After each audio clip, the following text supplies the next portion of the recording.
Halo teman-teman semua, kembali dengan kelompok sayap kebinekaan dari mata kuliah Komunikasi Pemasaran Terpadu, Prodi Manajemen Pemasaran, Fakultas Vokasi Universitas Airlangga. Kami dari angkatan 2019. Jadi kelompok kami ada yang pertama saya sendiri Muhammad Rifki Atalah, NIM 53, kemudian ada teman saya maksudnya. Teman saya ada Anugrah Enggal, NIM 29, ada Anja Ferdino, NIM 78, kemudian ada juga Mahdi Kasni, NIM 28, betul. Ya, jadi kami akan menjelaskan mengenai advertising creativity, teman-teman. Nah, kalian penasaran nggak sih sama video kami? Langsung cek aja videonya. Sikut. Jadi pertama-tama kita akan membahas tentang perspektif yang berbeda tentang kreativitas periklanan. Tapi sebelum itu kita akan membahas apa sih itu kreativitas. Jadi kreativitas adalah salah satu istilah yang paling umum yang digunakan dalam periklanan. Iklan sering disebut sebagai kreatif, dan orang-orang yang mengembangkan iklan atau iklan yang dikembangkan sebagai tipe kreatif, dan biro iklan mengembangkan reputasi untuk kreativitas mereka. Mungkin begitu banyak perhatian yang terfokus pada konsep kreativitas karena banyak orang memandang tantangan khusus yang diberikan kepada mereka untuk mengembangkan pesan iklan sebagai sesuatu yang kreatif, seperti mengubah informasi mengenai fitur, manfaat produk, rencana pemasaran, riset konsumen, dan tujuan komunikasi yang menjadi konsep kreatif untuk menghidupkan pesan iklan. Lalu kita berpindah ke perspektif yang berbeda tentang periklanan, kreativitas periklanan. Perspektif tentang apa yang merupakan kreativitas dalam periklanan itu berbeda. Di satu sisi, sisi ekstrim adalah orang yang berpendapat bahwa periklanan yang kreatif itu hanya jika menjual produk tanpa pesan iklan atau kampanye pada penjualan, dan lebih penting daripada inovatif itu adalah memenangkan penghargaan. Dan di sisi lain adalah perspektif kreativitas sering bergantung pada peran seseorang, atau perspektif yang mereka menilai kreativitas itu adalah sebuah iklan yang menembus kekacauan persaingan dan menarik perhatian konsumen dan memiliki banyak dampak. Oke, segitu saja pembahasan tentang perspektif yang berbeda tentang kreativitas periklanan, dan akan dilanjutkan oleh teman saya. Lanjut Mas Rifki. Assalamualaikum warahmatullahi wabarakatuh. Sebelumnya perkenalkan, nama saya Anja Ferdino Ishak dari Prodi D3 Manajemen Pemasaran Universitas Airlangga dengan NIM 151910813078. Oke, selanjutnya ada merencanakan strategi kreatif. Yang pertama ada tantangan kreatif. Mereka yang bekerja di sisi kreatif atau periklanan sering sekali menghadapi tantangan nyata. Mereka harus mengambil semua penelitian, gagasan kreatif, pernyataan strategi, tujuan komunikasi, dan masukan lainnya, dan mengubah menjadi pesan iklan. Tugas mereka adalah menulis salinan, mendesain tata letak dan ilustrasi, atau memproduksi iklan yang secara efektif mengkomunikasikan tema sentral yang menjadi dasar sebuah kampanye periklanan. Daripada hanya menyatakan fitur atau manfaat produk atau layanan, mereka harus memasukkan pesan iklan ke dalam bentuk yang akan menarik minat audiens sehingga iklan tersebut mudah diingat. Oke, selanjutnya ada resiko kreatif atau creative risk. Banyak yang bekerja di sisi kreatif atau agensi berpendapat bahwa penting bagi klien untuk mengambil beberapa resiko jika mereka menginginkan terobosan iklan yang ingin diperhatikan. Oke, namun tidak semua perusahaan atau agensi setuju bahwa iklan harus beresiko agar efektif. Banyak sekali manajer pemasaran lebih nyaman dengan iklan yang hanya mengkomunikasikan suatu fitur dan manfaat produk atau layanan dan memberi konsumen alasan untuk membeli. Mereka melihat kampanye iklan mereka sebagai investasi jutaan dolar yang tujuannya adalah untuk menjual produk daripada membiayai keinginan staf kreatif agensi mereka. Oke, selanjutnya ada debat abadi periklanan kreatif versus penjualan keras. Nah, selama beberapa dekade telah terjadi pertempuran yang terus-menerus terjadi atas peran periklanan dalam proses pemasaran. Perang jiwa periklanan telah terjadi tanpa henti antara mereka yang percaya bahwa iklan harus menggerakkan orang dan mereka yang hanya ingin memindahkan suatu produk. Di satu sisi adalah kaum rasionalis yang berpendapat bahwa iklan harus menjual produk atau layanan dan semakin banyak nilai jual atau informasi dalam iklan tersebut, sehingga semakin besar peluang untuk menggerakkan konsumen untuk meningkatkan daya beli. Namun di sisi lain ada kaum penyair atau pendukung kreativitas yang berpendapat bahwa iklan harus membangun ikatan emosional antara konsumen dan merek atau perusahaan yang melampaui iklan produk. Nah, perdebatan tentang efektivitas iklan kreatif atau bersih ini bukanlah hal baru. Kaum rasionalis sangat senang menunjukkan daftar panjang orang-orang kreatif dan kampanye pemenang penghargaan selama bertahun-tahun, dan juga para kaum penyair berpendapat bahwa hal yang terpenting dalam melakukan iklan yang baik adalah membuat hubungan emosional dengan konsumen. Oke, selanjutnya ada personil kreatif. Nah, di mana citra orang periklanan kreatif yang diabadikan dalam novel, film, dan acara TV seringkali merupakan salah satu kepribadian atau bentuk yang bebas, berpikiran bebas, dan eksentrik. Nah, latar belakang pendidikan tentang kreatif ini seringkali di bidang non-bisnis seperti seni, sastra, musik, humaniora, atau jurnalisme. Dan juga orang-orang kreatif ini cenderung lebih abstrak dan kurang terstruktur, terorganisasi, atau konvensional dalam pendekatan mereka terhadap suatu masalah, lebih sering mengandalkan intuisi daripada logika. Terima kasih. Assalamualaikum warahmatullahi wabarakatuh.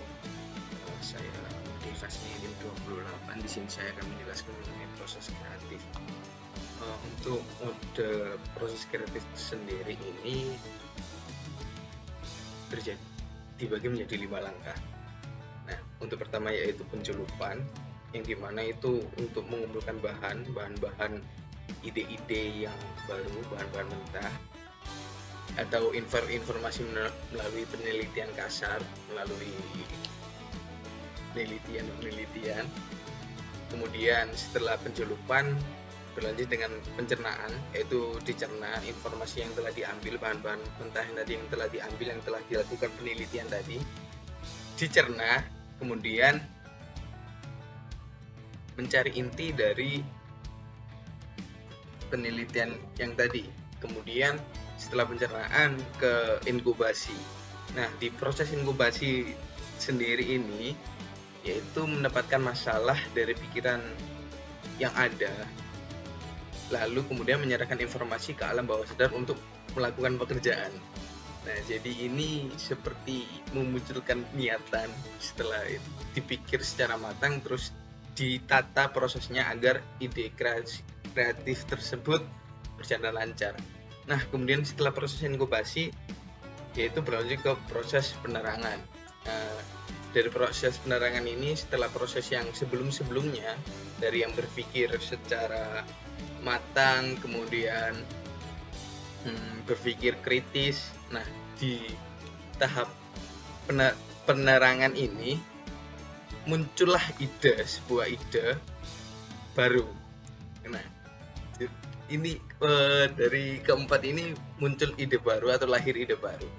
Kemudian setelah penerangan masuk ke tahap terakhir, yaitu tahap realitas atau verifikasi. Nah, ini tuh mempelajari ide tersebut, terus apakah ini terlihat bagus atau tidak, kemudian itu membuat ide tersebut yang baru tersebut menjadi lebih praktis dan lebih bagus lagi.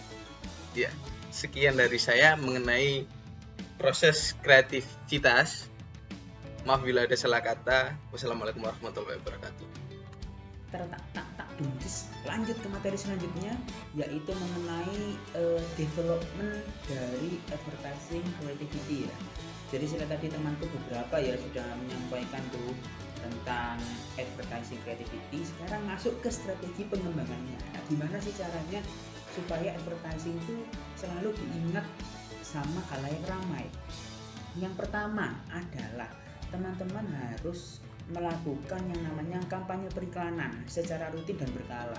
Nah, kenapa seperti itu? Karena orang tuh pasti ya ada bosennya kan, nggak mungkin dong kita misalkan memberikan advertising, kita membuat iklan kemudian orang-orang suka aja terus gitu sama iklan kita, kan nggak mungkin, pasti kan ada bosannya tuh melihat itu yang sama terus menerus. Nah, makanya itu ada yang namanya kampanye periklanan yang dilakukan secara rutin dan berkala, jadi harus di refresh terus menerus teman-teman. Nah, salah satu paling jitu ya, cara paling jitu adalah dengan menggunakan slogan atau tagline gitu. Nah, biasanya tuh tagline dan slogan ini digunakan untuk merimain kembali produk kita kepada kalayak ramai. Misalkan kalau ada yang ngomong just do it, orang-orang langsung mengingat brand Nike. Nah, kalau misalkan ada kata-kata rasakan kemurniannya, teman-teman langsung ingat yang namanya susu Bear Brand. Jadi ada slogan-slogan yang memang dipergunakan untuk merimain kembali, oh produk ini gitu. Jadi dari slogan-slogan yang ada itu bisa diperbarui atau bisa menggunakan slogan yang sama tapi dengan metode periklanan yang berbeda, entah membuat konten yang lebih fresh dengan memanfaatkan tren yang ada dan lain sebagainya, seperti itu. Nah, selain menggunakan hal tersebut, teman-teman juga harus membuat creative brief. Jadi saat teman-teman mau melakukan development dalam periklanan, tentu teman-teman tidak boleh tuh ngasal. Dalam artian ya udah gini aja gitu, nggak boleh. Teman-teman harus mengetahui poin-poin apa yang akan teman-teman bawa gitu. Jadi harus ada skripnya, harus terkonsep, idenya jelas, kita referensinya dari mana, itu harus jelas teman-teman. Misalkan kita referensinya, oh kita menggunakan referensi dari brand ini, lalu kita lakukan modifikasi seperti ini, kita lakukan penyegaran sehingga terbentuklah konsep yang baru dan lebih fresh misalkan. Nah, itu harus jelas, harus runtut dan tersistem seperti itu. Jadi nanti dari tim kreatif juga melakukannya paham arahnya kemana dan nggak ngasal gitu. Nah, makanya itu sehubungan dengan poin yang barusan aku sampaikan, teman-teman itu harus bisa mencari yang namanya poin utama dari apa yang kalian iklankan gitu. Nah, mencari ide penjualan utama itu tentu harus banyak dilakukan dengan cara brainstorming. Nah, teman-teman bisa mencari referensi terus dibahas bareng bersama tim sampai menemukan kira-kira ide apa yang ingin kita kampanyekan gitu, ide apa yang ingin kita jual gitu kepada khalayak ramai untuk bisa menyukseskan penjualan dari produk yang dijual oleh perusahaan. Nah, saat idenya sudah ketemu, tentu ide tersebut tidak bisa dibiarkan semena-mena ada, serta-merta ada, tapi harus dikembangkan lebih lanjut. Nah, kira-kira dari ide yang sudah ditemukan, ini main purpose-nya apa yang harus dikembangkan gitu. Misalkan teman-teman membawa value tentang lingkungan atau tentang sosial dan lain sebagainya. Nah, makanya itu advertising creativity ini memang benar-benar hal yang kompleks dan harus dipelajari serta dikembangkan dengan sungguh-sungguh. Karena kalau misalkan teman-teman asal dalam melakukan advertising itu justru tidak menjual gitu, dan berpotensi malah orang-orang dalam tanda kutip nggak suka dengan produk yang teman-teman jual karena mungkin terkesan norak, aneh, dan nggak jelas arah periklanannya kemana. Nah, makanya itu periklanannya itu harus jelas seperti itu, harus ada main purpose-nya, membawa tema dan konsep yang jelas, arahnya mau kemana. Orang-orang tuh sekilas melihat iklan yang mungkin 30 detik sampai 1 menit itu bisa mendapatkan poin-poin yang ingin kita sampaikan kepada mereka. Nah, itu adalah strategi yang harus dilakukan guna mampu menanamkan poin yang ingin kita sampaikan di mindset khalayak ramai seperti itu. Jadi itu saja teman-teman. Terima kasih sudah menonton video dari kelompok kami, kelompok sayap kebinekaan. Lanjut di video berikutnya. Dadah.